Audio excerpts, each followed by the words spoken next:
Del racismo a la racialización, los argumentos sobre la desigualdad en el Perú. Víctor Vig, Virginia Zavala, Pontificia Universidad Católica del Perú. Sumilla. En este artículo se analizan las diferentes maneras en que la desigualdad social es argumentada y justificada en el joven sector empresarial de las clases altas limeñas, con el objetivo de visibilizar la lógica de sus discursos y el conjunto de representaciones que ahí aparecen. A partir de un habla racial que rechaza, borra y desplaza la raza hacia otras categorías, los jóvenes construyen tres argumentos destinados a legitimar la desigualdad social. El argumento educativo, a partir del cual la cultura del enunciante se posiciona tutelarmente como aquella única que debe irradiarse en el espacio social. El argumento racial, que jerarquiza a la población y que se camufla bajo consideraciones supuestamente educativas. Y finalmente el argumento económico, que asume la inevitable acumulación de un sector bajo el funcionamiento de la economía de mercado. A partir de un discurso bastante compacto y uniforme, estos jóvenes apelan a la falta de educación para legitimar la desigualdad existente y para construir un discurso ideológico que nunca cuestiona el sistema económico. Introducción. En este artículo nos hemos propuesto analizar las diferentes maneras en que la desigualdad social es argumentada y justificada en el joven sector empresarial de las clases altas limeñas. Nos ha interesado analizar la lógica de sus discursos y el conjunto de representaciones que ahí aparecen. Partimos por sostener que la desigualdad no solo es un efecto de determinadas relaciones económicas y sociales, sino que cuenta, además, con un soporte simbólico encargado de explicarla y de controlarla, al menos discursivamente. La desigualdad siempre busca naturalizarse y existe de manera paralela a la producción de argumentos sobre ella. En ese trabajo aspiramos a reconstruir algunas de sus figuraciones discursivas. Como se sabe, las élites controlan el acceso a recursos y se constituyen como una instancia con mucho poder simbólico. Asimismo, desempeñan un papel prioritario en la legitimación de la desigualdad, pues el discurso que producen crea importantes consensos e instaura sentidos comunes hegemónicos. Más allá de las resistencias y negociaciones existentes en el campo social, lo cierto es que las élites influyen decisivamente en las políticas económicas, en algunos partidos políticos y en la instauración de imaginarios sociales en el plano de la cultura. Para investigadores como Van Dijk, las élites ejercen un doble dominio social que se encuentra referido tanto a su capacidad de controlar los recursos materiales como a la difusión de una opinión generalizada. Esto no significa, sin embargo, que el racismo y la discriminación sea solo una problemática de las élites, como bien lo muestran varios de los artículos que aparecen en este volumen. Una, un comentario. Este es un libro de la Universidad de Connecticut, de la primavera de 2017, Racismo y Lenguaje. Michelle Bach y Virginia Zavala como editoras. El tiraje es de 500 unidades, 500 ejemplares. Eh, es del Fondo Editorial de la Pontificia Universidad Católica del Perú y la primera edición es de abril del 2017 con un tiraje de 500 ejemplares. Estamos leyendo el artículo del racismo a la racialización, los argumentos sobre la desigualdad en el Perú, de una cuyo autor es uno de los, de los editores, supongo, de las editoras.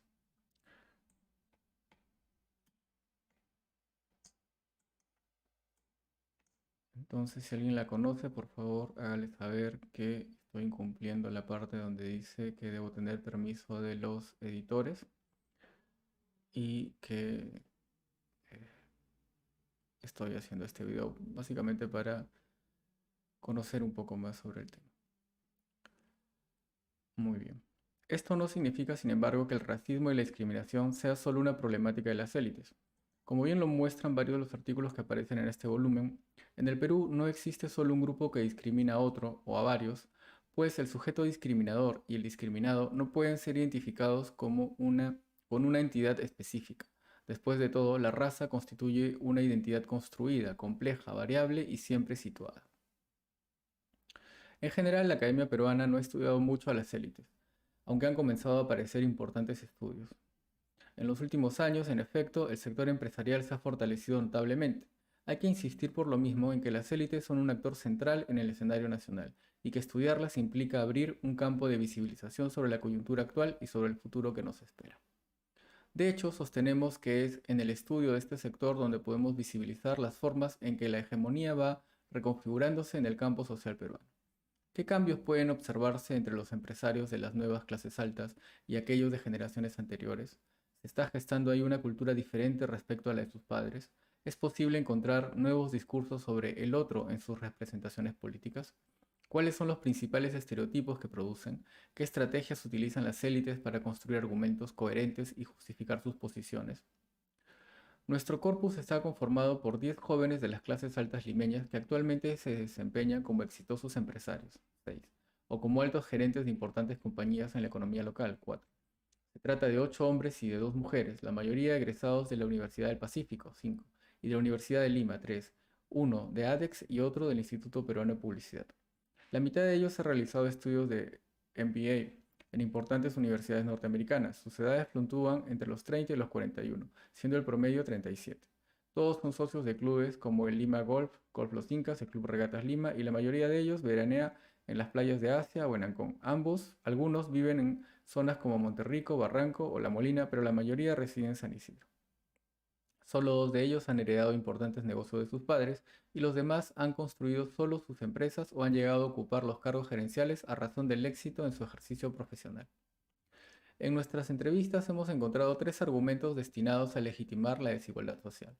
Se trata del argumento educativo, a partir del cual la cultura del enunciante se posiciona tutelarmente como aquella única que debe irradiarse en el espacio social. El argumento racial, que jerarquiza a la población y que se camufla bajo consideraciones supuestamente educativas. Y finalmente el argumento económico, que asume la inevitable acumulación de un sector bajo el funcionamiento de la economía de mercado. Por lo general, la desigualdad comienza legitimándose cuando se sostiene que el otro es inferior, cuando se dice, por ejemplo, que es menos educado, menos capaz, etc. Y por lo mismo se termina por inscribirlo en relaciones jerárquicas de poder. A partir de ello nos ha interesado observar la forma en que al otro se le atribuye diversas características, pero, sobre todo, el modo en que se figura la relación que media entre ambas instancias, vale decir, la frontera, entre quien enuncia el discurso y aquel que es considerado inferior. Sin embargo, es muy importante resaltar lo siguiente. Al estudiar a estas nuevas élites hemos terminado confrontados con la sistemática producción de un discurso políticamente correcto, que oculta muchas de sus reales motivaciones. Por lo general se trata de discursos que utilizan tópicos muy conocidos, pero donde siempre ocurre una serie de lapsus, que promueven afirmaciones muy ambivalentes respecto de los contenidos antes afirmados.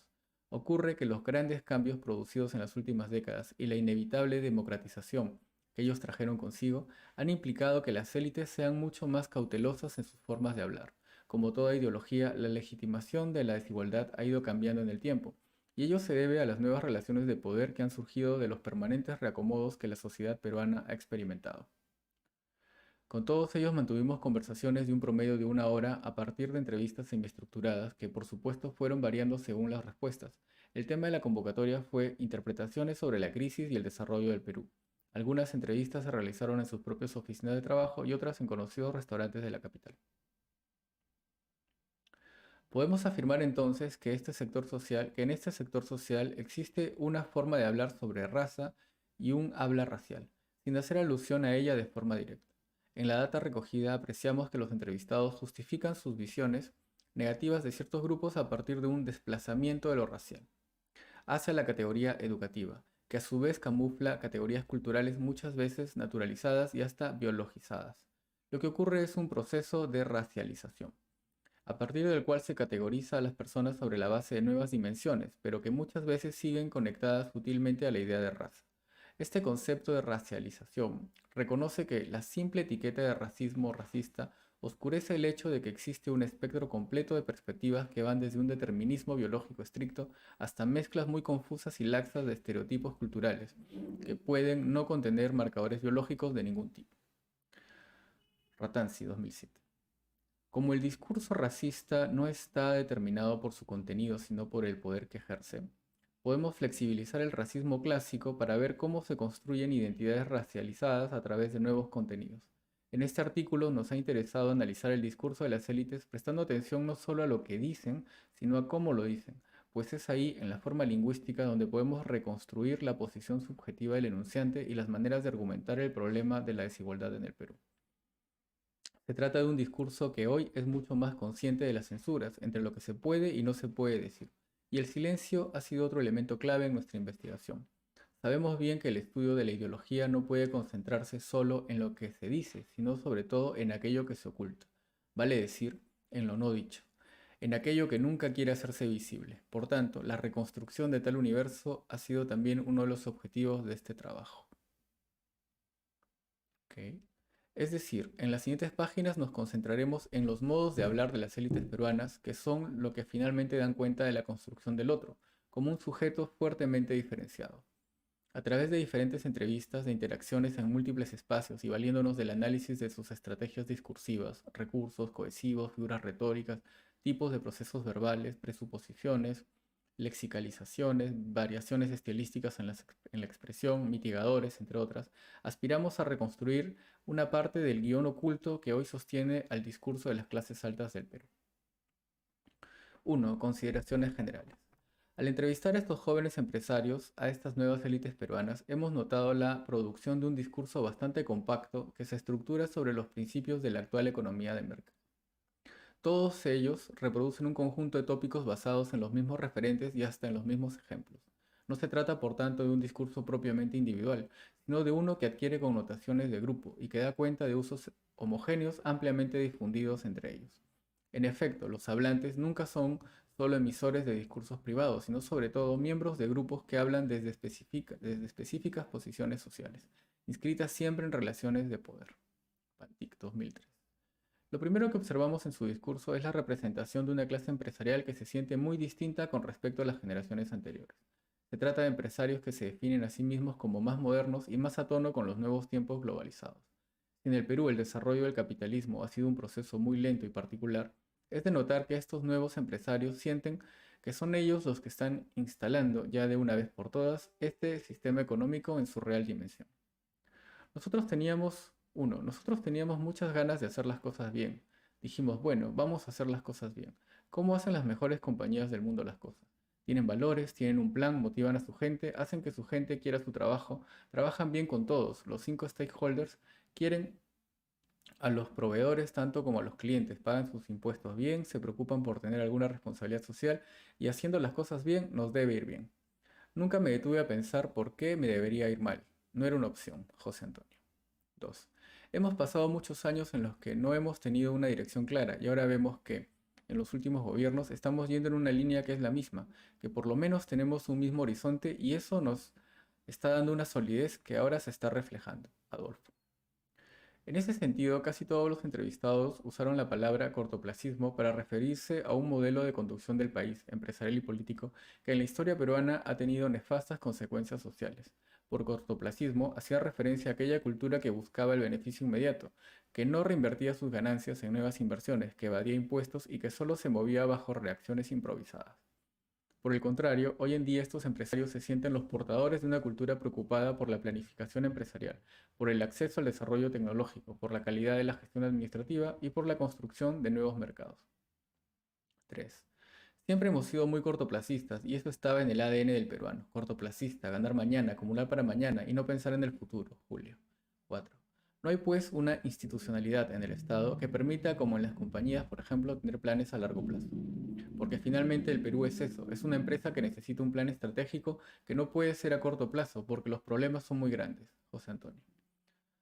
Desde este punto de vista, lo que parece rechazarse entonces es una vieja cultura empresarial criolla que se caracterizó por su incapacidad para liderar la construcción de un proyecto nacional y por el hábito de la inmediatez, solo destinado a encontrar el beneficio, muchas veces rentista en el corto plazo.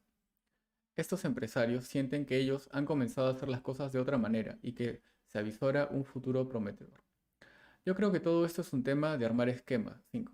Yo creo que todo esto es un tema de armar esquemas de motivación. Si alguien va a ir a trabajar en educación en la sierra, hay que pagarle más. Todo es un tema de evaluar y medir y yo creo que todo puede medirse. Yo tengo mi formación numérica de la Pacífico, entonces para mí todo puede ser evaluado y medible. Proponer modelos de desarrollo que permitan decirle a la gente, oye, vamos a poner la plata acá, esta plata va a generar esto otro, lo otro. Julio. 6. Tienes que tener mucho orden y mucha agresividad. Ser agresivo significa ser creativo, buscar alternativas de negociación, no ser rígido, José María. Aunque varios de los entrevistados fueron muy críticos con los últimos gobiernos, lo cierto es que para todos ellos las reformas neoliberales de inicios de los años 90 representaron un punto de quiebre que abrió novedosas perspectivas para el país. Por eso mismo dicha década se concibe como el momento de un gran salto hacia un modelo de desarrollo con el que todos están de acuerdo. De repente, de nada, se te abrió una puerta con muchas cosas que solamente te contaban o veías en Miami, afirma Hugo. 7. A diferencia, por ejemplo, de Chile u otras dictaduras, yo no estoy de acuerdo con la dictadura, pero digamos que emplearon otro modelo económico y salieron adelante y han tenido unos buenos resultados. Al final, uno siempre es general después de la guerra y se ha probado que esos modelos económicos han tenido mejores resultados. Adolfo. La cita anterior es interesante porque muestra una estructura de negación aparente, en la que la negación que aparece al inicio de la proposición yo no estoy de acuerdo, se desmiente a partir de lo que viene luego, del recurso cohesivo, pero además el hablante introduce el mitigador, digamos, para intentar relativizar un discurso y unas ideas que luego, sin embargo, serán fuertemente sostenidas. Es decir, a pesar de haber declarado que no está de acuerdo con la dictadura, el entrevistado solo resalta de ella los aspectos positivos, que, en última instancia, son colocados como los hechos más importantes de aquel periodo. Una forma menos sutil e indirecta de defender una dictadura la encontramos en varios otros entrevistados al referirse a la década de 1990 en el Perú. 8. Desde Fujimori para adelante las cosas han comenzado a ordenarse. Ha habido cierta estabilidad política, estabilidad económica, reglas de juego claras, entonces ya de alguna manera puedes proyectarte y puedes avanzar. He podido lograr lo que tengo por la estabilidad que hay. José María. Esta cita da luces para mostrar los intentos que hoy tienen estos empresarios por construir un lenguaje políticamente correcto, que encaje bien al interior del proceso democratizador de la sociedad peruana. Sin embargo, sus imágenes resultan muy interesantes en la medida en que permiten observar cómo la absoluta inestabilidad política que sufrió el país durante el gobierno de Fujimori termina siendo invisibilizada con el fin de legitimar ciertas medidas económicas. Ok. Es decir, en este imaginario no parece haber quedado la imagen de un presidente que dejó un país con las instituciones destruidas y más corruptas que nunca, sino que el modelo económico subordina a todas las otras dimensiones de la realidad social. Ok. La segunda característica que todos estos empresarios comparten es que la cultura de la eficiencia y del saber técnico ha cobrado tanta importancia que para muchos de ellos la política ha pasado solo a concebirse como una pura gestión administrativa. Creo que el Estado de alguna forma debería ser lo más parecido a cómo manejas una empresa, sostuvo Hugo. Este es, en efecto, un motivo muy recurrente en el discurso de varios de ellos. El Estado es figurado como una entidad que obstruye las buenas iniciativas y que no tiene ninguna capacidad para resolver los problemas de una manera eficiente. De hecho, la historia del Perú es, en buena parte, la de un Estado corrupto, con un pésimo posicionamiento ante la población, con un gran desconocimiento de esta y sin capacidades organizativas eficientes. Para ellos, por tanto, el Estado se experimenta como una entidad que debería estar organizada según otros criterios, debería ser más ágil, menos burocratizado y más técnico. La siguiente cita es muy clara al respecto. 9. Si hubieras tenido una sociedad con un buen gobierno, con un buen Estado, no hubieras permitido que Sendero llegara a lo que fue. Y probablemente si no hubiera habido Sendero, no hubiera habido Montesinos, y ahí se acaba la historia. Con un gerente y una base de organización que esté al día, que tenga sus controles, que sepas a dónde vas, que lleves a todos los demás a ese futuro, ese cáncer se tiene que ir a otro lado, porque ahí no va a poder hacer su maldad. Hugo. Como puede notarse, lejos de conceptualizar a Sendero Luminoso como un problema que dio cuenta de fracturas históricas en la construcción del país, en este discurso todo apunta al desarrollo de mejores prácticas de gestión. No se trata, por tanto, de un problema estructural, sino sobre todo de una cuestión puramente técnica que debería haberse resuelto técnicamente. Toda la apuesta política de estos jóvenes empresarios se concentra en la construcción de buenos gerentes, que sean capaces de extirpar fenómenos que no se interpretan como síntomas de problemas mayores, sino simplemente como problemas de gestión. Desde el punto de vista lingüístico, esta ideología se expresa en el uso de partículas cohesivas, porque, pero, y, entre otros, que sirven para construir argumentos funcionales a un interés particular. No es gratuito, por tanto, que las cláusulas de discurso se encuentren unidas por el conector condicional si hubiera tenido, el cual concentrara toda la argumentación en un solo punto explicativo y creara una linealidad desproblematizada frente a los sucesos ocurridos en el país. Dicho de otra manera, los aspectos netamente técnicos y gerenciales terminan por opacar a reflexiones de otro tipo, pues en este discurso nunca aparecen consideraciones culturales que dan cuenta de las formas del funcionamiento del poder en el Perú. En ese sentido, nos encontramos ante un discurso en el cual la historia cuenta poco. donde la estructura social está invisibilizada y en la que todo se reduce a la voluntad y a las capacidades técnicas. Veamos un nuevo ejemplo. Si esto fuera una empresa y Pisco y Chincha tuvieran un buen gerente, me refiero a los alcaldes, al final es verdad que tienes un gobierno central, pero si tuvieses esos gerentes, entre comillas, y mandos medios buenos, yo te apuesto que la crisis la superarías mucho más. Tienes plata, tienes comunicaciones, la internet te soluciona el problema. Al final es un problema de gestión, un tema de ganas. Hugo. De esta manera, la política se concibe como una pura gestión eficiente y la eficiencia se define como un modelo aséptico y neutral donde no hay debate posible y donde resulta muy claro cuál es el único camino correcto. Por tanto, la política queda eliminada en la medida en que ya no se tratan de negociar diferentes perspectivas, sino que se asume que hay solo un único modelo viable. 11. El problema en el Perú es que no había tierras extensas que comprar porque eran o del Estado o eran parcelas de gente muy pequeña y así no ibas a avanzar. Hoy por hoy hay empresas que tienen 1000 hectáreas y ponen su plata y finalmente la gente que está cerca de estas 1000 hectáreas, de este empresario, el pueblo, tiene mano de obra, finalmente cobra un sueldo, finalmente tiene plata que gastar, finalmente entra un totus, finalmente le terminas mejorando su calidad de vida porque tienes pues un hotel donde irá gente con turismo, entonces la gente invierte en tu zona y tu zona empieza a desarrollarse. Si la gente no invierte en tu zona, finalmente no te desarrollas, porque comunidad no te termina desarrollando porque no somos capaces de hacerlo. Nunca hemos sido capaces de hacerlo. Una cosa te lleva a la otra. José María. Este discurso nos posiciona ante una representación en la que se produce un contraste entre el empresario y el pueblo, como dos sectores que, como veremos más adelante, se construyen como instancias muy diferentes en términos culturales y ya no solo económicos. Pero más aún, es de notar cómo el discurso está estructurado desde una lógica puramente causal, donde un hecho es precondición de otro y donde la presencia de un elemento determina completamente el efecto del siguiente. De manera similar a los ejemplos anteriores, en este caso, se utilizan recursos coercivos para representar la realidad de una manera finalmente porque entonces sí, se trata de una concepción política en la que la intervención es requisito para la generación de desarrollo y en la que el desarrollo y el avanzar se reduce a la generación de ingresos y a la producción económica. Así nos encontramos ante un esquema básicamente aditivo en el que la argumentación encaja de manera clara y contundente. La tercera y última característica es que todos estos empresarios manejan una concepción de la distribución económica como algo que los exime de cierta responsabilidad más allá de generar empleo y dar trabajo. Ok, cada vez que digo ok es un signo de sorpresa. Porque ¿qué más hace un empresario? Da trabajo, paga sus impuestos, punto. Lo demás es caridad.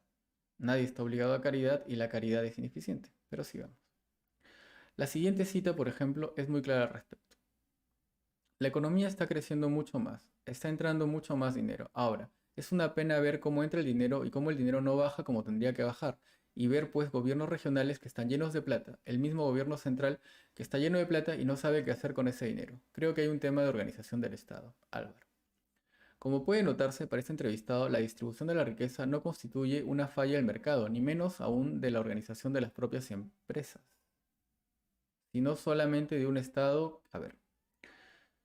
Como puede notarse, para este entrevistado la distribución de la riqueza no constituye una falla del mercado, ni menos aún de la organización de las propias empresas, sino solamente de un Estado que hoy tiene dinero y que parece incapaz de distribuirlo mejor, es decir, lejos de entender al chorreo como una responsabilidad que debería involucrar a todos los sectores económicos, este discurso demarca las fronteras con suficiente grado de nitidez. Una cosa son las empresas y otra las relaciones que el Estado establece con la población.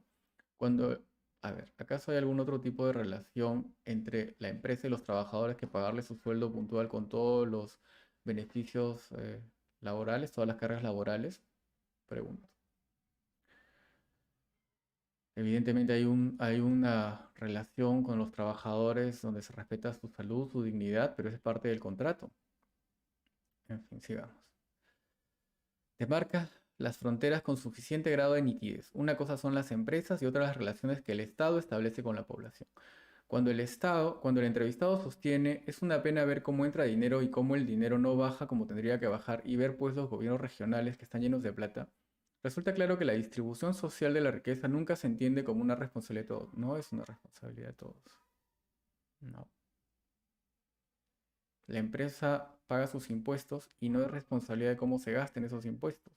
Y más allá de eso no tiene ninguna otra responsabilidad con el trabajador más que pagarle el salario convenido, los beneficios sociales convenidos El ambiente tiene que ser digno, evidentemente, son las condiciones de trabajo, pero más allá de eso, yo tampoco no lo entiendo. Estas tres características se constituyen como los rasgos básicos a partir de los cuales se producirá un conjunto de argumentos destinados a legitimar la desigualdad social en el Perú. En lo que sigue estudiaremos los tres argumentos descritos a fin de visibilizar sus lógicas y dar cuenta de la racionalidad sobre la cual se sustenta. 2. El argumento educativo. Mucho se ha dicho y escrito sobre la crisis del sistema educativo en el país, la baja calidad de los aprendizajes, la brecha existente entre el rendimiento de zonas urbanas y rurales, la problemática del magisterio, la falta de una buena gestión y la poca sostenibilidad de las políticas son solo algunos aspectos que podrían mencionarse.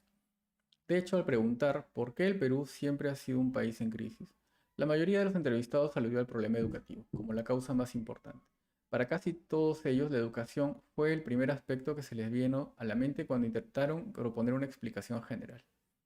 Sin embargo, en cuanto a la educación, estos empresarios no se refirieron exactamente a la escolaridad formal, sino más bien a una especie de capital cultural, definido desde las costumbres de las clases altas del país. Lo que queremos subrayar es que al exigir una mejor educación en el Perú, estos empresarios no se referían a la necesidad de promover una escolaridad con mejores cursos de historia o de filosofía, por ejemplo, sino a haber adquirido un estilo de vida muy parecido al lugar donde ellos fueron socializados, por ejemplo.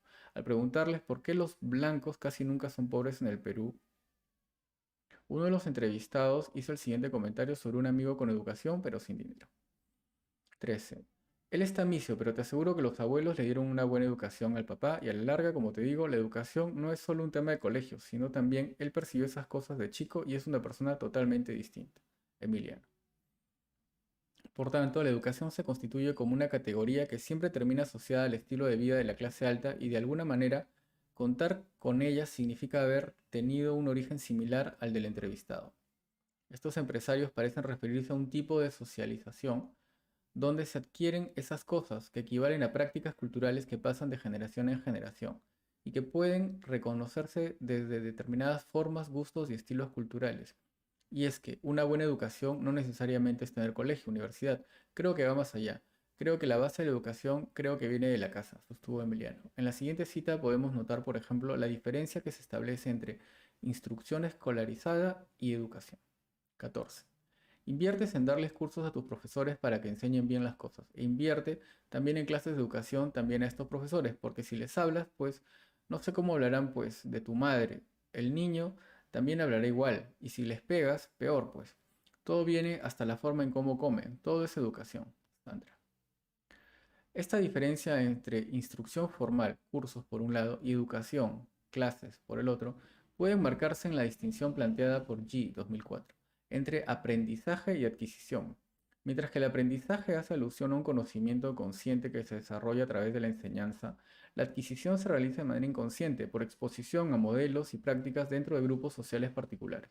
Por tanto, en este discurso, la educación no implica una instrucción explícita, sino algo que es adquirido en un proceso casi clasista de socialización temprana. Ahora bien, ¿cómo se representa una persona educada en el imaginario de los entrevistados? En principio podemos decir que una persona educada es representada como un ciudadano que tiene valores, que maneja criterios de convivencia básica y que respeta las normas más visibles del orden social. La gente, mientras más educación tenga, más va a entender los procesos, más va a entender las normas, mejor se va a comportar en convivencia. Adolfo. Como lo precisó Hugo, ser educado es mejorarte como persona. 15. Yo creo en eso, yo creo en pagar los impuestos, en los valores, y creo que hay un problema fuerte de valores en el país que viene por un lado por la educación que se recibe, sobre todo en las familias, pero luego en los colegios. José Antonio. 16. Creo que el país tiene un problema serio de educación, y con educación no me refiero a títulos universitarios ni cuántos universitarios hay, sino educación de ser un buen ciudadano, una persona correcta que respeta las reglas, que entre a la formalidad, que pague sus impuestos, que se esfuerce por trabajar y hacer las cosas bien, y de alguna manera no estar buscándole la zona gris a todo, ¿no? Sino hacer las cosas correctamente. José Antonio. Lo que hace 3, lo que aparece entre comillas hace referencia a un insulto. 4. Es interesante notar que en el imaginario de este sector social los profesores del magisterio peruano forman parte de estos otros que son representados como inferiores y a una distancia considerable del nosotros. Estos mismos fue encontrado por Torres, 2006, en un estudio sobre la publicidad del diccionario de la RAE en un periódico limeño.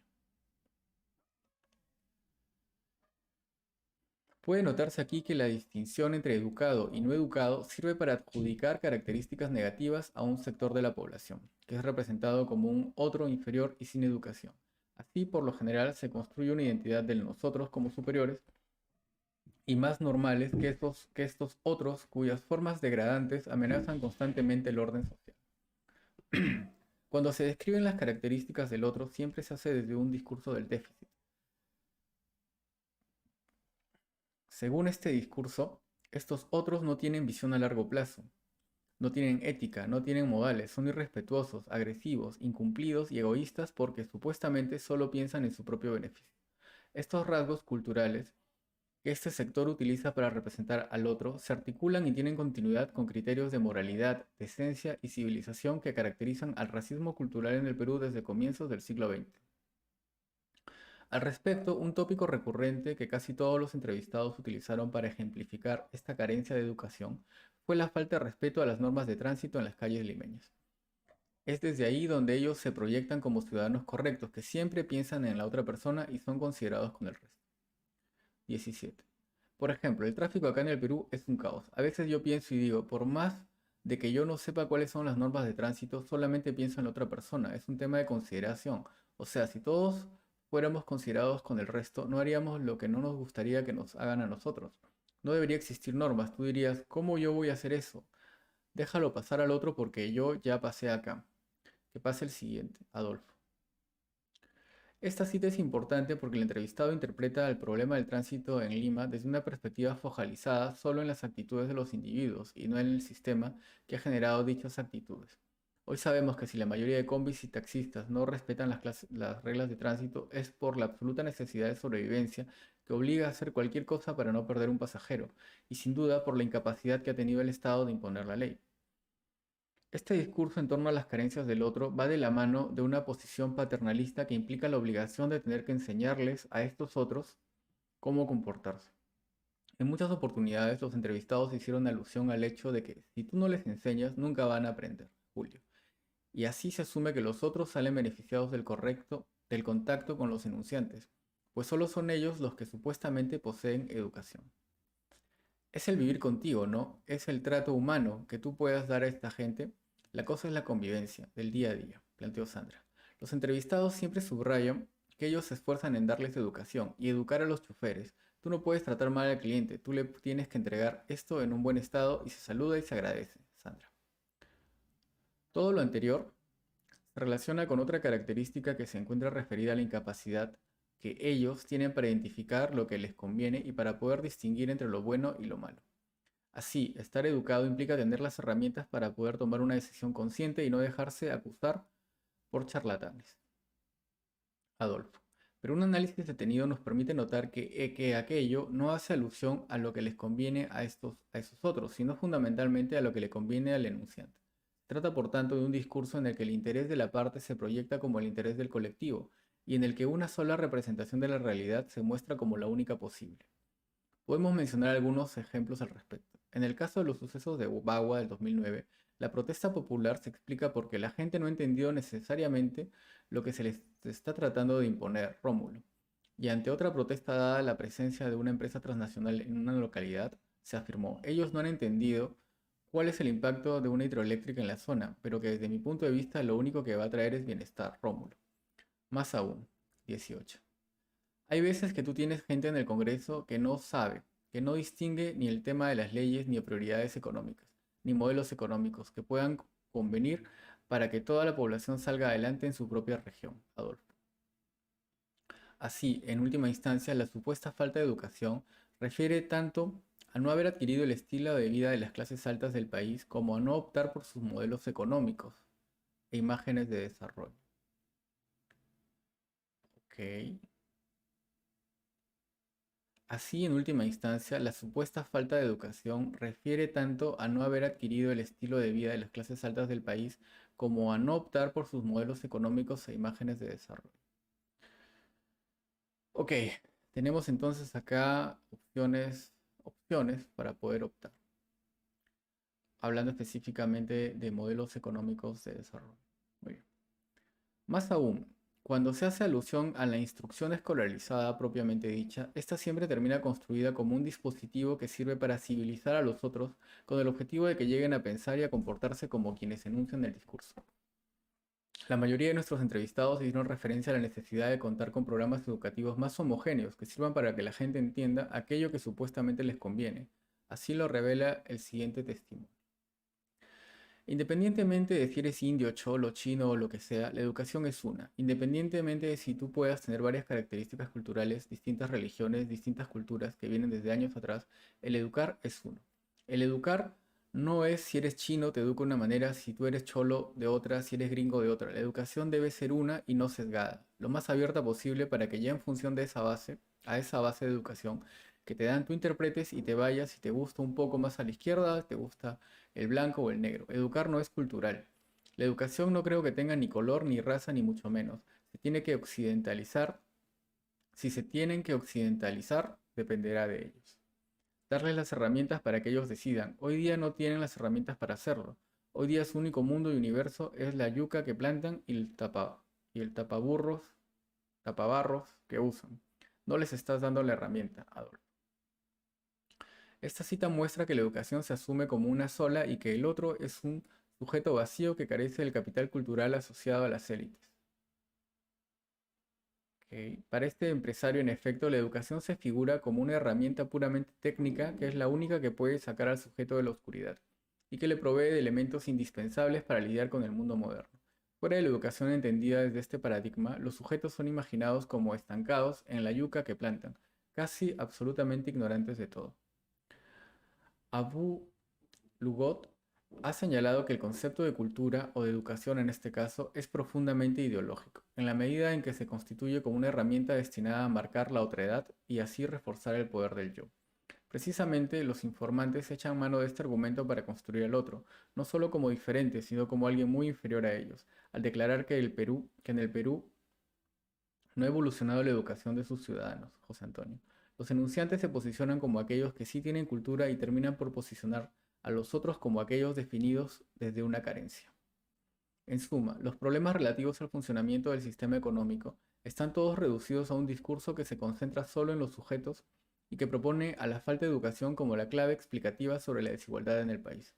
No hay, por tanto, una conciencia clara de las relaciones de poder, de los entramados institucionales, ni mucho menos de mecanismos de discriminación que limiten el grado de movilización social y que abren brechas entre los sectores sociales. En el discurso de los entrevistados nunca se despliega algún grado de conciencia de un sistema social injusto. Okay. El argumento racial. Los estudios sobre el racismo en el Perú han señalado que este ya no se reduce a la jerarquización de grupos sociales sobre la base del color de la piel, sino que ha ido incorporando otras variables que sirven para naturalizar la desigualdad y la jerarquización social. Diversos investigadores han dado cuenta de cómo se racializa la geografía, la cultura, lo educativo y hasta el propio uso lingüístico. En esta sección observamos cómo una especie de racismo sin raza, donde mucho más que el color de la piel o el estrato socioeconómico, la educación, entendida como cultura, es racializada como un dispositivo para justificar la desigualdad en el Perú. Todos los entrevistados coincidieron en que el Perú es un país fuertemente racista, pero también señalaron que el racismo ha disminuido en relación con la época de sus padres. Asimismo, casi todos plantearon que este es un fenómeno de doble vía y que ellos también se sienten discriminados por los otros.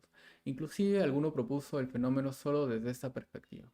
El tema racial siempre ha habido y siempre va a haber, porque de hecho que los que son más oscuritos al blanquito le tienen rabia, Sandra. Asimismo, todos son más conscientes de que hoy en el Perú está menos segregado y que ellos conviven con diversos grupos sociales. Sin embargo, dicha convivencia con el otro es por lo general asumida como un mandato y casi como una obligación social. Observemos, por ejemplo, la siguiente cita. B. Ahora ya hay un intercambio cultural ahí, porque ves que la gente de los conos viene a las zonas, digamos, de un nivel socioeconómico más alto, de Miraflores, San Isidro, a una discoteca en Larcomar, por ejemplo, y tienen que dejarlos pasar, pero sí hay cierto grado de discriminación. Es de los dos lados, ¿ah? Adolfo. Aunque la cita revela una mayor conciencia sobre los cambios sociales por los que ha pasado el Perú en las últimas décadas y la mayor democratización que se desprende de ellos, podemos apreciar que el informante concibe esta convivencia como una imposición. De ahí el tipo de verbo modal deóntico, tener que, y no como una necesidad o como algo que derive de su voluntad. No es gratuito, por ejemplo, que luego de afirmar tienen que dejarlos pasar, utiliza el cohesivo, pero para focalizar la idea de que la discriminación viene de los dos lados como aquella que es lo más importante del enunciado y que sin duda tiene como objetivo neutralizar la dimensión histórica de la exclusión en el Perú. Ahora bien, existe una estrecha relación entre el argumento educativo y el argumento racial, ya que la supuesta falta de educación de un grupo y su consecuente inscripción en una naturalizada jerarquización social. Ahora bien, existe una estrecha relación entre el argumento educativo y el argumento racial, ya que la supuesta falta de educación de un grupo y su consecuente inscripción en una naturalizada jerarquización social sirve para esconder el racismo en el Perú. A pesar de que ya no se hace alusión al fenotipo de forma directa, las caracterizaciones culturales atribuidas al otro siguen articuladas a una retórica racial, pues se conciben como fijas y de cierto modo inmutables. Las siguientes citas lo demuestran. Yo no creo que el tema racial tenga mucho que ver, yo no creo que sea la raza, yo creo que es la instrucción de la gente. O sea, por lo general la gente de la sierra no es que tenga nada porque sea serrano, simplemente no tiene la capacidad, no tiene la instrucción, no tiene la conversación, no tiene el conocimiento. José María. 22. Yo sí creo que hay pautas. Un restaurante es un local privado que se reserva el derecho de admisión porque quiere tener ciertos parámetros de los comensales. No quieres sentarte al costado de un señor que come distinto, ¿te das cuenta? Si estoy de acuerdo con eso, pero los criterios deberían ser otros. Rómulo.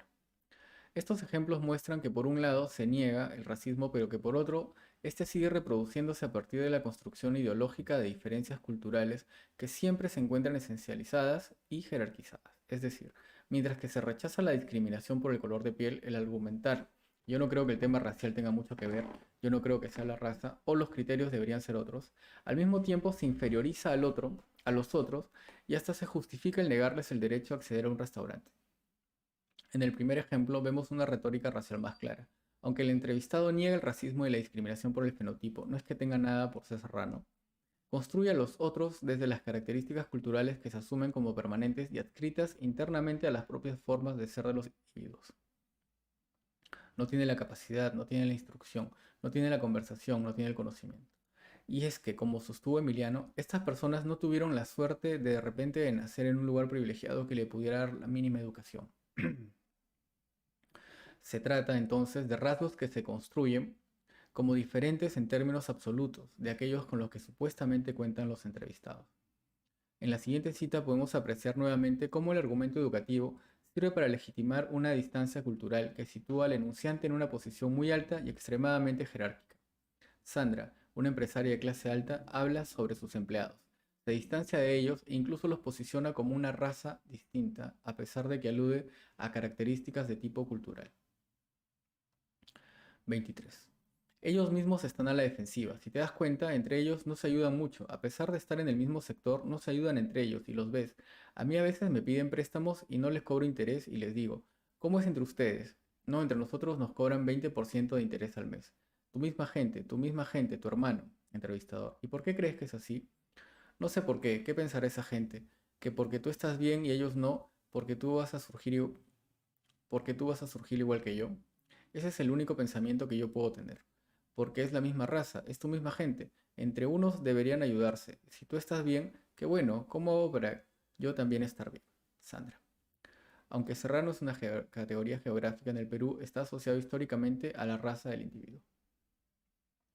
Otra vez salta a la vista la dicotomía entre el nosotros y el ellos, donde se establece una distancia entre los valores del primer grupo, entre unos deberían ayudarse y si tú estás bien, qué bueno, ¿cómo hago para yo también estar bien? Y aquellas características adjudicadas a los otros. Ellos mismos están a la defensiva. Si te das cuenta, entre ellos no se ayudan mucho. A pesar de estar en el mismo sector, no se ayudan entre ellos. Más aún, la informante ofrece una evidencia de primera mano que proviene de su experiencia personal. Lo ves y establece un contraste entre lo que ella hace. No le cobro interés. Y lo que suele hacer este sector. Entre nosotros nos cobran 20% de interés al mes. Tannen ha sostenido que el discurso reportado directo, es decir, la emisión de una cita literal en el discurso del enunciante, también podría llamarse diálogo construido, pues en realidad el hablante nunca reproduce el reporte de una manera exacta a como se emitió originalmente, sino que transforma la cita para adaptarla al nuevo contexto según sus propios intereses. En este caso, el discurso directo, le digo, ¿cómo es entre ustedes? Entre nosotros nos cobran 20% de interés al mes. constituye una estrategia para darle mayor credibilidad a lo declarado. Es decir, el hecho de que se cite directamente la voz del otro produce un argumento más convincente en torno al contraste que existe entre el nosotros y el ellos. Aunque muchos entrevistados sostuvieron que el país se encuentra mejor en términos económicos, plantearon que el problema reside en que la gente sigue sin valores, sin educación y sin cultura. Es desde esta lógica que suele estar conectada a categorías raciales que se representa al otro despectivamente como degradado. 24. Suena medio fuerte, pero creo que el Perú está jodido por su gente. Hay un dicho que lo he escuchado en Chile. Dice que Chile es un país de mierda con gente alucinante y que el Perú es un país alucinante con gente de mierda. Es la típica frase que te dice que estás haciendo un hueco y el peruano en vez de ayudarte te jala. Emiliano. 25. Tú respiras otro ambiente en ese sentido y Chile estaba antes mucho más atrás que nosotros y ahora si tú vas a Chile, caminas por ahí, te das cuenta de que no hay ese nivel, digamos sociocultural, que puede decirse que hay en el Perú. Claro, estaremos repuntando económicamente, las cosas estarán mejorando un montón, pero nuestra base sigue bien débil en ese sentido, José Antonio. Estamos pasando por un largo periodo económico de bonanza, pero no cambia esas raíces. Apenas se acabe este crecimiento, el Perú sigue siendo el mismo en el sentido de que no ha evolucionado la educación de sus ciudadanos. José Antonio. Estas citas revelan que nuevamente en el imaginario de los entrevistados, la frase sin educación cumple la función de racializar e inferiorizar a un grupo social en el Perú. Pero como el lenguaje políticamente correcto siempre debe imponerse, entonces no son los entrevistados los que declaran que se trata de una gente de mierda, sino que optan por ponerlo en la boca de otros. Después de todo, es mucho más estratégico que aquello sea señalado por una mirada externa a la de los propios enunciantes, la de los chilenos. De hecho, otro elemento que refuerza aquello es el mitigador, digamos, con el cual el hablante amortigua la categoricidad del enunciado y se construye como alguien que se proyecta como menos seguro de lo que está diciendo, a pesar de que efectivamente lo está diciendo, y probablemente se muestre convencido de ello en otro tipo de contexto. Este, digamos, viene de la mano con el término nivel sociocultural, que se encarga de borrar la raza, y de hacer referencia a un otro a partir de una categoría vaga y políticamente correcta. Ahora bien, en algunas ocasiones el significante educación sí se usa para hacer alusión al nivel de instrucción o de la escolaridad formal, aunque muchas veces de forma ambivalente. Se trata de un uso estratégico que busca construir una representación de la realidad en la que el nivel de educación no tendría nada que ver con características culturales de las personas, sino con aprendizajes técnicos que dependen, en última instancia, de la voluntad y del esfuerzo del sujeto. Desde esta lógica, la educación formal se presenta como un requisito en la generación de ingresos. Conforme el país va creciendo y hay más inversión, y hay inversión en educación y la gente se empieza a preparar más, los niveles de ingreso per cápita tienen que empezar a mejorar, sostuvo Adolfo. Y como la responsabilidad de que las personas accedan a mayores oportunidades. Así se genera un dilema entre dos formas de justificar la inferioridad del ellos. Por un lado, esta inferioridad se atribuye a una falta de cultura, que los define como una raza distinta, y por otro, a una carencia en relación con algo externo como la educación formal. Veamos el siguiente ejemplo.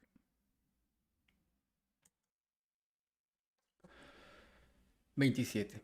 Es que se ha llegado a un nivel de educación que te permite acceder a un pequeño grupo de gente que puede estar dentro de aquella que va a manejar la empresa, vas a estar independientemente de si eres chino o cholo, y no sé si son los términos que deberíamos estar usando, pero entrevistador, o sea, es una cuestión más de clase.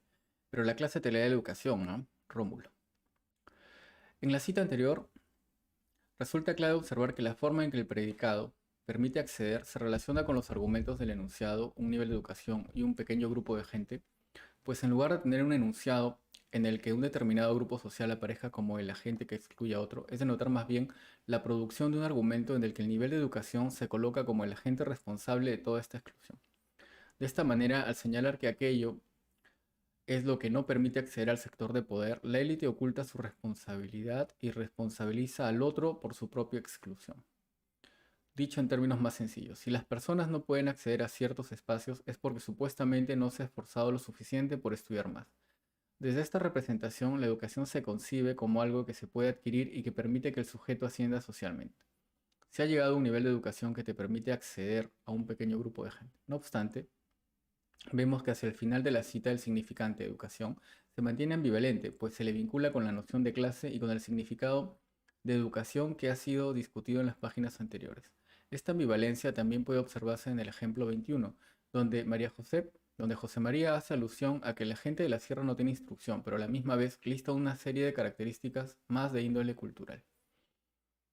Ahora bien, aunque muchos sostuvieron que en el Perú el racismo efectivamente está disminuyendo, la mayoría estableció una gran diferencia entre lo que ocurre entre la esfera privada y la pública, pues en efecto, en la esfera privada casi todos consideran que sienten más reparos en tener contacto con los otros, aunque con el tema económico yo no creo que haya mayor problema por la raza. José María. No se piensa lo mismo cuando se trata de las relaciones familiares. 28. Tú buscas lo afín a ti, lo que has estado acostumbrado. Cásame un chino pues con un sudamericano, pues el chino come sentado arroz con palitos y tú comes sentado en la mesa con... O sea, yo personalmente respeto a la otra gente, pero, o sea, uno escoge sus amistades, tú escoges a tu mujer, tú escoges con quién te metes a la cama, tú escoges pues, o sea, y no es un tema de razas, es un tema de quién te gusta. A mí me gustan las morenas, al otro le gustan las rubias, pues al otro le gustan las chinas, entonces, ¿con quién te mezclas?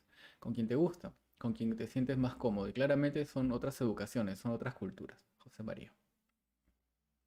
Este discurso también ha sido construido sobre una negación aparente, aunque en este caso mejor sería llamarlo una empatía aparente. Así, mientras que en la primera parte el enunciante afirma yo personalmente respeto a otra gente, lo cierto es que el conector adversativo, que viene después, pero, sitúa a los otros en una posición inferior. Si bien esta inferioridad no se establece de forma directa en la segunda parte del enunciado, la relación intertextual con la que se señala en las otras secciones de la entrevista permite afirmar que el subtexto de la afirmación claramente son otras educaciones, otras culturas. Es sin duda racista y discriminador. Finalmente, es interesante notar que cuando los entrevistados hicieron alusión a los reparos que sienten en su vida privada respecto al contacto con esos otros, siempre se resistieron a utilizar nominativos como cholos e indios. Como el discurso políticamente correcto se ha convertido en un mandato social muy fuerte, varios de ellos se refirieron a chinos e hindúes para evitar tales nominativos estigmatizados socialmente. El otro, por tanto, termina representado como un sujeto externo y como una presencia que perturba y que nunca se sabe bien cómo nombrar. De hecho, en muchas secciones de la entrevista se borra la raza y se usa otro tipo de categorías para nombrar al otro. La gente, esta gente, la gente de los conos, ese nivel sociocultural, etc. En resumen, en el discurso de estos jóvenes empresarios observamos que la desigualdad social también se argumenta desde prejuicios raciales que hoy en día se camuflan bajo razonamientos supuestamente educativos y culturales. Es desde aquella estrategia, la racialización del educativo, como actualmente se legitima un conjunto de relaciones sociales que se afirman como naturales y necesarias. La educación, por tanto, se constituye en el recurso obligatorio para posicionar a unos como superiores y para legitimar la desigualdad social bajo un discurso políticamente correcto. De hecho, la siguiente cita de Jameson muestra cómo la construcción de las diferencias culturales se constituye como el dispositivo básico para la jerarquización social. Cómo la construcción de las diferencias culturales se constituye como el dispositivo básico para la jerarquización social. Porque la cultura no es una sustancia o un fenómeno por derecho propio, es un espejismo objetivo que emerge de la relación entre dos grupos por lo menos. Esto es, para decir que ningún grupo tiene una cultura por sí mismo, la cultura es la aureola percibida por un grupo cuando entra en contacto con y cuando observa a otro. Es la objetivación de todo lo ajeno y extraño acerca del grupo contactado. Una cultura es el ensamble de estigmas que un grupo porta ante los ojos del otro y viceversa. 4. El argumento económico. Como sabemos, una sociedad libre de libre mercado es una sociedad basada en la competencia y por tanto el éxito de algunos implica inevitablemente el fracaso de otros.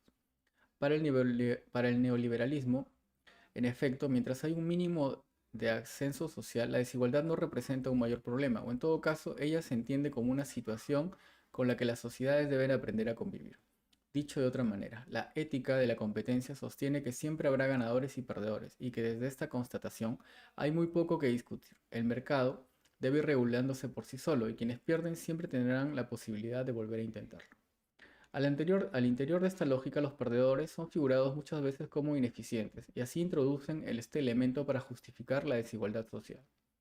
O sea, al que le va bien es porque se ha roto el hombro, y al que le va mal es porque no le interesa salir adelante, subrayó José María. Por lo tanto, en la representación que estos empresarios producen, el funcionamiento del mercado nunca tiene fallas ni es injusto y todo termina reducido a un tema de esfuerzo individual. En el mercado, los que pierden tienen que aprender no más porque, pues de sus errores, tienen que asumir la responsabilidad. Más aún, hay otra lógica implícita que es posible detectar bajo este tipo de afirmaciones. De lo que se trata en última instancia no es de describir al otro como un perdedor o un ineficiente o como alguien con poca voluntad para salir adelante, sino sobre todo de promover la identidad de quien enuncia como un sujeto que efectivamente se ha roto el hombro y que desea que lo reconozcan como tal. Yo creo que ganan los que quieren ganar y pierden los que no se enfocan en ganar. Y yo creo que las posibilidades están ahí, dijo José Antonio y lo hizo claramente desde una posición de poder. Frente a este tipo de declaraciones, una de nuestras preguntas estuvo dirigida a determinar cuál era el grado de involucramiento de los ganadores frente a los perdedores en el marco de la competencia social. Competencia social. ¿Cuál competencia social? Y la respuesta fue clarísima, ninguna, no hay ninguna responsabilidad, son procesos y posiciones diferentes. En efecto, desde la óptica del mercado, la sociedad se imagina como una suma de individualidades donde cada uno corre por su lado y donde las consecuencias respecto de los triunfos y las pérdidas nunca son entendidas en el marco de sus mutuas determinaciones. Por tanto, la vida social se figura como una especie de guerra donde no se vislumbra ninguna otra salida. Guerra social. Perdón, la vida social se figura como una especie de guerra. 29. Es inevitable, es la ley de la selva y del mundo. Siempre tiene que haber los más exitosos y los menos exitosos. Quizá habría que verlo así, no tanto como perdedores, sino menos exitosos. Pero en todo caso, el que tiene menos éxito debería ser feliz igual. Feliz en términos de tener esas bases que le permiten, si es que no tuvo éxito, en algún momento volver a pararse y seguir adelante. Pero desigualdad, si lo quieres ver, bueno, el dueño de la empresa con el operario. Such is life, Hugo. En este discurso lo que queda claro es la imagen de la inevitabilidad, vale decir, la idea de que no hay otra manera de organizar la sociedad. Otra manera de organizar la sociedad. Ok. Y que hay que aceptarla bajo estas condiciones, en última instancia son irreversibles. La frase en inglés such is life da cuenta no solo de la resignación frente a una situación injusta, sino del testimonio que se emite desde el poder para legitimar un cierto orden que se supone inamovible. Es más, cuando el entrevistado intenta nombrar la relación más problemática del orden social, la desigualdad entre el capitalista y el trabajador, lo hace utilizando un conjunto de mitigadores. Si lo quieres ver, bueno, que dan cuenta de la dificultad que tiene para revelar el antagonismo básico del sistema social. Antagonismo básico del sistema social. Ok. Resulta notablemente irónico que el enunciante nombre a los desempleados y a los pobres en general como sujetos menos exitosos y no como los realmente excluidos del sistema. Esta cita sirve entonces para definir mejor lo que entendemos por un discurso políticamente correcto, vale decir, un tipo de ideología que va sistemáticamente a explicación del antagonismo y de las relaciones de poder que le son determinantes. Pero aquí estamos hablando de empresarios, o sea, el empresario no tiene responsabilidad con los desempleados ni con los pobres en general. El empresario tiene responsabilidad con sus trabajadores y ahí, en esa esfera, es que se le pueden exigir sus responsabilidades. Ok, digamos. Asimismo, llama la atención que el significante, la ley de la selva, que a partir de ejemplos como el tráfico de las calles en Lima, se ve utilizado para sancionar el estilo de vida de los otros, sirve también para nombrar el propio orden capitalista. En este caso, sin embargo, no se trata de desprestigiarlo, sino de asumirlo como el orden natural e inevitable de la vida social. Es decir, si por un lado se censura la ley de la selva, por otro se la legitima cuando ésta resulta funcional a los intereses del enunciante. En efecto, si observamos que todos nuestros entrevistados son empresarios exitosos de las clases altas y por tanto sujetos beneficiados por el orden existente, no resulta entonces nada más ideológico que presentar dicho orden social como una entidad inevitable. Such is life de la condición humana que ya lo organizó de esa manera y que por lo mismo no puede cambiarse más. 30. Siempre va a haber desigualdad. Me parece medio utópico pensar que no va a existir desigualdad. El tema es que los que están debajo de la pirámide no sufran tanto, que sus necesidades básicas puedan estar cubiertas. Álvaro. Desde ahí, muchos enfatizaron el tema de la responsabilidad social como aquel nuevo mecanismo que ya es casi una parte inherente del funcionamiento del capitalismo contemporáneo. De hecho, hoy en día se ha vuelto una práctica muy habitual que las empresas transnacionales donen inmensas cantidades de dinero a diferentes causas sociales que van desde programas para combatir la desnutrición infantil hasta el apoyo a organizaciones comprometidas en la defensa de los derechos humanos y la democratización social. Es decir, en el capitalismo contemporáneo se ha instalado ya un discurso que afirma que el empresariado debe contribuir al desarrollo mucho más allá de generar empleo y pagar impuestos. Y ello significa estar comprometido con las diferentes comunidades locales. En buena cuenta, a decir de CISEC, se trata de generar al interior del sistema un mecanismo de pequeña redistribución que legitime la presencia de las empresas en el espacio social, que mejore su imagen y que, como sugieren algunos, contribuya a posponer las crisis políticas. En el Perú, Durán lo ha explicado de la siguiente manera. Curiosamente, en el periodo histórico donde la gran empresa se hace responsable, es el momento en que se han revertido los derechos sociales y sindicales logrados en décadas anteriores en grandes luchas, y se ha bajado los salarios reales a pesar de que aumenta la productividad y pagan menos impuestos. En el Perú, la responsabilidad empresarial ha comenzado a activarse en la última década, y en nuestras entrevistas han aparecido mediante dos imágenes que conviene comentar. La que la entiende como una dádiva emitida desde la tutela y la que la utiliza como una eficaz estrategia de marketing. Comencemos comentando la primera. Sin haberlo leído, puedo decir que efectivamente son esos dos mecanismos los que un empresario común utilizaría. Es decir, uno no está obligado. Como no está obligado a sacar su dinero en esos gastos, tiene que sacarle provecho. Y segundo, siempre va a ser ineficiente. Porque igual que la reforma agraria, le repartieron a los 500 que estaban dentro de la hacienda y los 1500 que estaban afuera del pueblo no recibieron nada. Y al final los 2000 terminaron igual o peor de pobres. Sigamos leyendo. 31. Yo no tengo un departamento de responsabilidad social, pero yo hago la responsabilidad social que creo conveniente. ¿Lo ves? Limosna. Yo les hago un almuerzo 28 de julio y me los llevo a Cieneguilla con sus hijos y les doy un pollo a la brasa y pasamos un día lindo jugando fulbito. Con todos y todos somos iguales. Jugamos fulbito, me meten cabes, monstruo. Año nuevo igual, un buffet para todo el mundo, no sé qué. A fin de año, si hay utilidades, reparto el 5% que corresponde por ley, así que eso es por ley. Si puede, digamos, ayudo para un tema de responsabilidad social. Vamos a ver, yo les pongo el café, el papel higiénico, no es mi obligación, pero es lo mínimo indispensable que les puedes dar a alguien que trabaja para ti. El papel higiénico sí, el café no es obligación. Por ejemplo, responsabilidad social con el canon minero me parece genial. O sea, estás entrando, estás malogrando, estás destruyendo no sé qué, entonces dejas pues plata. Aunque yo podría ser más rígido con el canon, más rígido, el canon social, José María. La imagen que este discurso produce es entonces la de la limosna, que no sirve tanto para beneficiar a quien la recibe, sino sobre todo para revestir de mayor poder a quien la entrega. Vale decir, para construirlo como el buen jefe ante sus subordinados. De hecho, no es aquí la empresa la que organiza los eventos como parte de una política institucional, sino que es el dueño del negocio quien usa la primera persona en singular para subrayar la buena voluntad que lo anima. Así, es él quien decide poner papel higiénico, repartir café y almorzar con los empleados una tarde de domingo en Cieneguilla. Desde esta perspectiva, la responsabilidad social es entendida como un dispositivo que sirve para crear la ilusión de un buen ambiente empresarial y sobre todo para construir la imagen del jefe como alguien con quien de vez en cuando se puede tener relaciones horizontales al punto de poder hacerle un foul en el partido de fulbito. En suma, la anterior cita da cuenta de que nos encontramos ante un empresario que efectivamente respeta la ley, reparte el 5% de las utilidades, pero que continúa posicionándose en el lugar más tradicional del poder, el del buen patrón. La relación que yo tengo con las empleadas domésticas es estupenda y cada vez que salen de mi casa lloran, José María.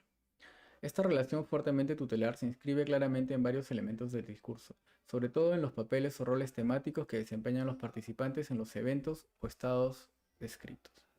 Así, al inicio de la cita encontramos tres verbos de acción que representan al empresario como agente y a los trabajadores como simples receptores pasivos de esos procesos. Yo les hago un almuerzo, les doy pollo a la brasa y me los llevo sin ello. En este último caso aparece además el uso especial del dativo, me, a través del cual el hablante parecería querer atribuirse a sí mismo una especie de proeza para proyectar una acción sacrificada. Más adelante me continúan los procesos verbales de acción en los que, como puede notarse, el informante siempre se constituye como el único agente de todo el evento. Hago, llevo, doy, reparto, ayudo, pongo. Él es el que todo da y los trabajadores los que reciben todo sin hacer nada.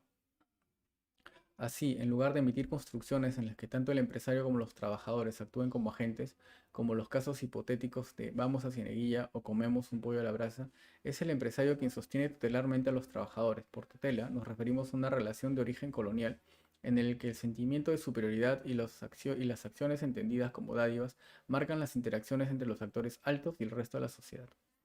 Es interesante notar que el único momento en que el empresario se vuelve objeto de la acción y los empleados en sujetos agentes es cuando ocurre el partido de fulbito.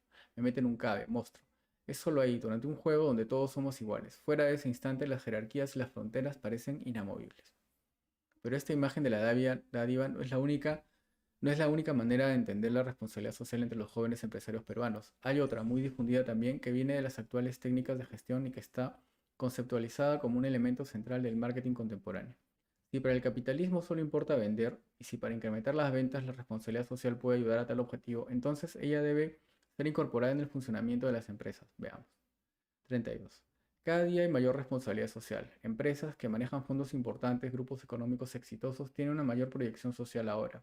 Llegar hacia la gente más pobre, y yo creo que la responsabilidad es esa. Como empresa exitosa dentro de los procesos de administración de las compañías, cuando una empresa llega a un nivel de éxito económico y de una estabilidad importante y se convierte en un gran jugador de un mercado, tiene obligatoriamente que tener una proyección social. La proyección social es muy importante, tienes que llegar porque el mercado te mira, y si el mercado te mira con una cierta imagen en la que vendes algún producto o das algún servicio, también tienes que venderte devolviendo al mercado a través de fundaciones, parte de lo que está sacando el propio consumidor, y es una responsabilidad porque la pobreza es difícil de erradicar. Siempre va a haber niveles socioeconómicos, siempre va a haber los más pobres y a veces hay que llegar a ellos y ellos no pueden salir solos tampoco. Tienes que ayudar, tienes que proyectarte socialmente. Adolfo. Como puede observarse, la responsabilidad social termina convertida en una pura performance, vale decir, en un acto estratégicamente construido solo para ser vistos por la sociedad, que es en última instancia un gran mercado.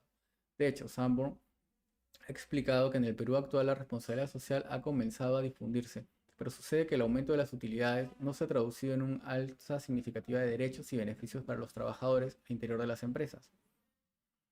En ese sentido, la responsabilidad social vendría a ser una nueva estrategia antipólica, por la cual los empresarios comienzan a sostener que no son necesarios los sindicatos ni los reclamos porque ya ellos por sí mismos son socialmente muy responsables.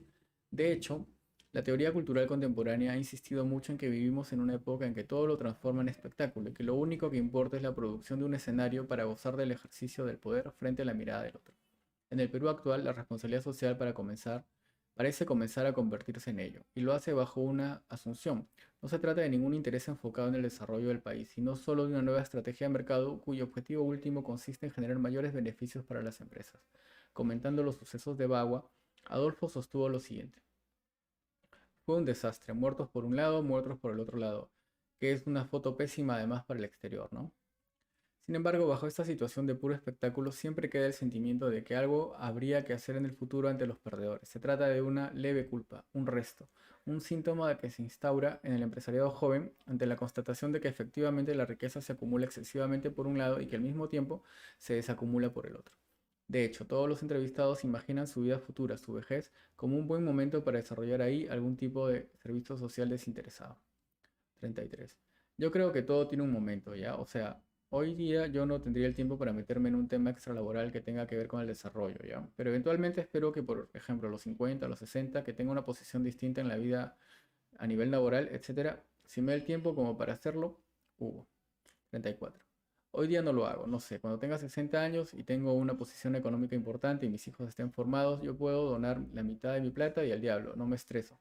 Pero eso podría hacerlo desde mis amigos, se refiere a sus compañeros norteamericanos de su MBA en Estados Unidos, lo hacen desde los 25 años porque tienen una perspectiva de ingreso que les permite hacerlo. En el Perú no hay estabilidad para eso. Rómulo. Ahorita estoy en mis 30, probablemente en mis 50 deba agarrar y decir, ahora voy a ver qué hago por ayudar de una manera más activa al país, ya no solamente a mi entorno, haciendo una pequeña fundación de algo o una ONG o de repente meterme en política o ofrecerme a un cargo ejecutivo dentro del gobierno. Álvaro. Las citas anteriores solo tienen sentido si las leemos desde la situación coyuntural de quienes las enuncian. La realidad actual de estos empresarios no es la de la buena voluntad, sino la de la competencia. Y por lo mismo, el servicio al país se concibe solo como un periodo posterior a su ejercicio empresarial. Se trata, en última instancia, de la lógica siguiente. Ahora no voy a pensar en las consecuencias de mis acciones, pero luego, cuando sea viejo, ayudaré a quienes he excluido. A ver, esta es una interpretación. Este texto. Ahora, No voy a pensar en las consecuencias de mis acciones, pero luego cuando sea viejo ayudaré a quienes he excluido. Sin embargo, el final de la vida, que muchas veces se entiende como el final de una batalla, es figurado como la reconciliación siempre tutelar de los ganadores frente a los perdedores. En el siguiente ejemplo, el entrevistado cuenta sobre la forma como se hace responsabilidad social en su empresa. A la familia además le damos valores y le damos todas esas cosas que creemos. Todo eso que te digo que debería mejorar el Perú, lo hacemos a nivel nosotros de charlas o de lo que sea. Por ejemplo, cada cierto tiempo vienen los chicos, les damos charlas, les damos el trabajo de su papá, les damos un folletito, pintan, dibujan cosas relacionadas con los valores. Aquí hay valores cada mes. Y a los mismos colaboradores les damos un fuerte tema de valores. Lo que no hacemos es dar plata. Eso no vale porque la plata se administra mal. Damos cariño, damos trabajo. Vamos, por ejemplo, a unos niños huérfanos, que es bien impactante porque tú te sientes como estos chicos a conversar. Vas un sábado de 9 a 1 a conversar, que te cuenten cuáles son sus aspiraciones, cuáles son sus sueños. Tú les ayudas a hacerles entender que tienen que tener sueños, que tienen que pelear por ellos, que tienen que trabajar con ellos y te quieren tocar. Te tocan y eso y es suficiente para ellos. También involucramos a las familias. Están viendo ellos cómo la compañía se preocupa por la sociedad también. Te vas a Barrios Altos, tocas la guitarra, tocan el cajón, les invitas a una mazamorrita caliente y bailas con ellos. Eso es vida, es regalarles vida a la sociedad, ¿no es cierto? José Antonio. Son tres las ideas claves que nos interesa comentar en torno a esta cita. En primer lugar, resulta claro que el empresario se constituye nuevamente como el único agente de los distintos procesos verbales. Él es el que da todo. Damos valores, damos cariño, damos trabajo, les ayudas, les invitas y les regalas. Los otros, por su parte, son configurados como sujetos vacíos que no poseen nada y que han de recibir su dádiva. En segundo lugar, volvemos a notar que habíamos enfatizado anteriormente, ellos no son capaces de identificar lo que les conviene y de distinguir entre lo bueno y lo malo, así como estos otros no entienden el modelo económico que supuestamente los sacará de la pobreza, y se afirma algo tan sorprendente como que tampoco saben que tienen que tener sueños. Es por eso que el empresario termina por posicionarse como el educador, por excelencia, aquel que les ayuda a hacerles entender cuál es el camino correcto y cuáles son los sueños a los que deben aspirar.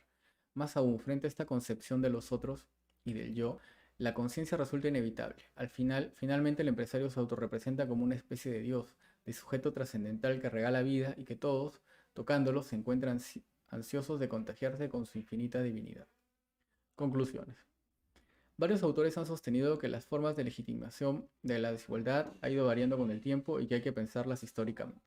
Durante la colonia, el factor racial jugó un rol muy importante en la explicación del origen de la desigualdad, y entonces la solución fue proclamar la igualdad ante la ley, como una medida para intentar neutralizarla. Sin embargo, la desigualdad social persistió y entonces se buscaron nuevas explicaciones. Se sostuvo que la desigualdad era producto de la lógica del sistema capitalista y por tanto, desde el siglo XIX, todas las luchas sociales se encaminaron a conseguir una mejor distribución de la riqueza.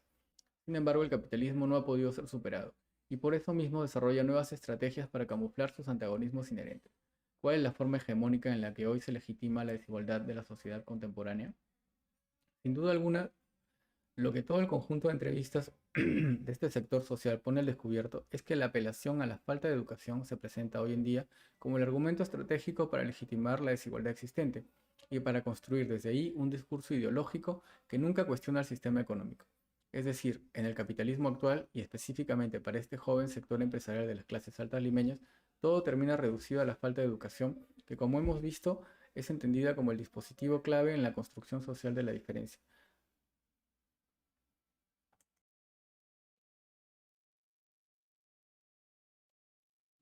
Desde ahí, vale decir, desde la posesión de un capital educativo, hoy se naturaliza la abrumadora concentración de la riqueza en pocas manos e intenta invisibilizarse el proceso de jerarquización cultural que resulta de todo ello.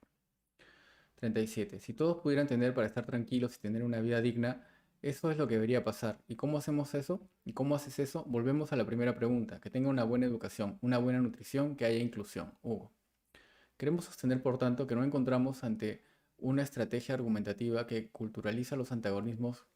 Queremos sostener, por tanto, que nos encontramos ante una estrategia argumentativa que culturaliza los antagonismos del mundo social, es decir, estamos ante un proceso de franca despolitización de la economía, que va de cualquier reflexión sobre las maneras en que la división social del trabajo se encuentra organizada en el espacio social.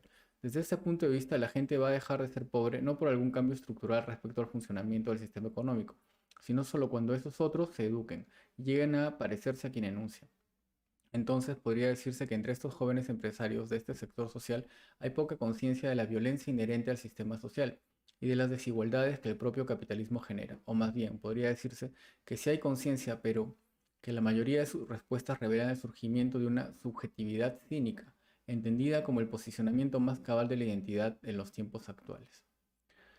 Lo que se queda en la calle, o sea, piña, en el sentido de que así son las cosas, pero teóricamente tampoco digamos que puede ser responsabilidad del gobierno o del Estado cada vez que pasen estas cosas. Subsidiar suena recontra frío, pero this happens, Emiliano. En efecto, la teoría cultural contemporánea ha definido a la subjetividad cínica como aquella que ya conoce algo de la verdad, pero que actúa como si no la conociera. Es decir, se define como aquella que se esfuerza por ignorar una dimensión de la verdad y que rechaza asumir las consecuencias de este conocimiento, de modo que uno pueda continuar actuando como si no lo supiese. Se trata, en todo caso, de empresarios que son algo más críticos que sus padres, pero que se encuentran imposibilitados de generar un cambio. Debemos aclarar, sin embargo, que no estamos afirmando que estos empresarios hayan decidido ser cínicos o que lo sean conscientemente, sino solo que el cinismo se ha vuelto un rasgo esencial de nuestra época y que, por lo mismo, se expresa claramente en ellos como sujetos completamente insertos en la cultura hegemónica. Ellos saben que el capitalismo genera mucha desigualdad social, pero todos terminan por evadir tal problemática y por aceptar finalmente el statu quo. Por ejemplo, frente al tema de las reglas racistas sobre las empleadas domésticas en las playas de Asia, Emiliano sostuvo lo siguiente: si eres el tipo que lo trata de cambiar, eres un enfermo y te marginan. Lamentablemente hay cosas que sí puedes hacer, pero socialmente la sociedad quedas tan mal y mucha gente creo que se evita el esfuerzo por un tema de estrato, Emiliano. Dicho de otra manera, los empresarios saben que el sistema genera desigualdad y jerarquía, this happens. Saben que las cosas están organizadas de tal manera que la acumulación solo termina dirigiéndose hacia un lado, hacia un solo lado. Sin embargo, mediante esta argumentación que culturaliza el mundo social, se traslada toda la culpa de la desigualdad a la falta de educación, y desde ahí el funcionamiento de la economía queda intocable y los empresarios terminan atrapados en una falsa ilusión ética. 40. ¿Qué se hace con los que quiebran, fracasan, no tienen éxito? No es que se hace con ellos, sino que deben hacer ellos para sobrepasar esos momentos difíciles y esas quiebras. Una sociedad en la que todos ganen es imposible.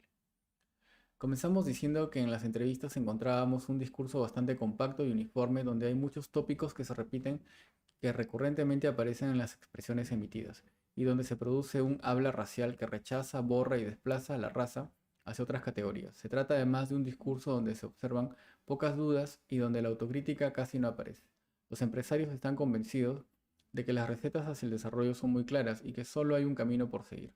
Una última cita refleja bien lo que hemos intentado mostrar a lo largo de todo este artículo. Ella da cuenta no solo de la producción del argumento educativo como el más importante al interior de todos los discursos que legitiman la desigualdad social en este sector, sino del funcionamiento de la ideología como estrategia argumentativa. 41. Y eso es un tema de educación, o sea, si la gente estuviera bien educada, entendería mejor cómo funcionan las economías, cómo funcionan los factores económicos. Yo no creo pues en esas economías que esperan que el gobierno les dé todo.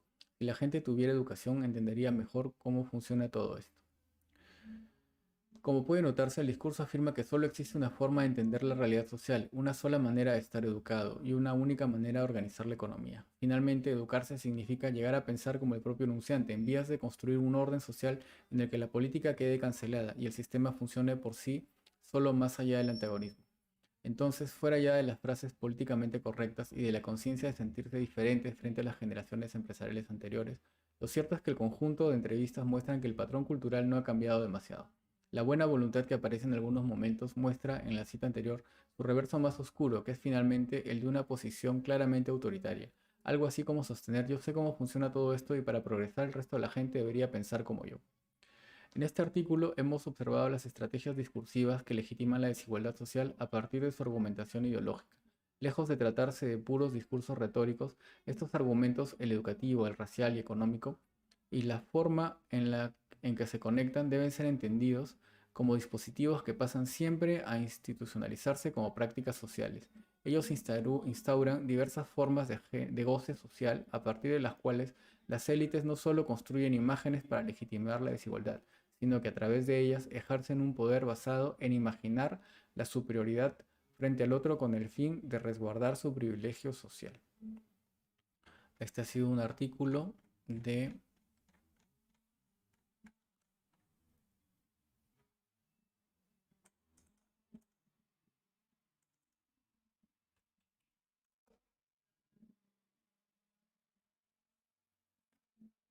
De Víctor Big y Virginia Zavala, Del racismo a la racionalización, los argumentos sobre la desigualdad en el Perú.